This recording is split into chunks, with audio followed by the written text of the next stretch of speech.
You might have seen that I've just been traveling to a conference in Croatia, but I've gone via the UK. So I've caught up with lots of people. I've still been having back and forth with clients, and the subject of apple carts has come up over and over again.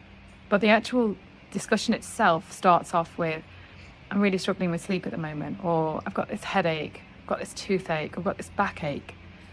And then we've had a chat about all the things that you could possibly be doing with maybe nutrition or supplements or lifestyle, exercise, movement, rehab, all those things. But actually, where I've directed the conversation to is what's going on, what's happening in the rest of life. And with all of these apple cart discussions, there has been a problem in that somebody is in a situation that they feel is unfair. Maybe they feel a bit trapped, and they're not able to talk about it, and they're not able to express their needs, or perhaps even have the opportunity to say what they would like, because it will upset the apple cart. And so as they're not speaking out, they're reaching for chocolate, or kind of going for a run, or doing something that means that they don't have to feel the discomfort of that situation. So actually maybe even pushing the body further into kind of an upregulated nervous system state. And I wanted to share it because it's one thing I said is, when I said, what's the problem if you say something about this? They've already created this worst case scenario of how it's just going to create a hot mess, essentially.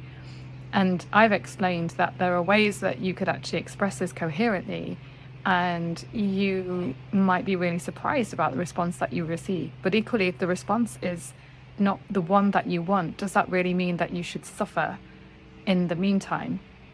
And actually, what you might find is that doing some inner work, and by this, it's these emotional processing sessions that I recommend, yoga nidras, just sitting very quietly, doing less, getting out in nature, you may find the answers. Well, actually, I know you'll find the answers are actually there. And it's just having, I don't want to use the word confidence, because it's actually just having the clarity to be able to speak what needs to be said. And part of that journey is actually getting comfortable with the fact that not everyone is going to like what you have to say, and there is going to be reactions back. But if you can allow that through you into your body, feel it viscerally, and actually just not resist it in any way, then what you'll find is that you've actually kind of expressed and said what needed to be said, so it doesn't kind of manifest as dysfunction within the body, with illness, symptoms, all these things that you're trying to find some kind of external reason for. So I just wanted to share that so you can have a reflection whether you're doing something to not upset the apple cart.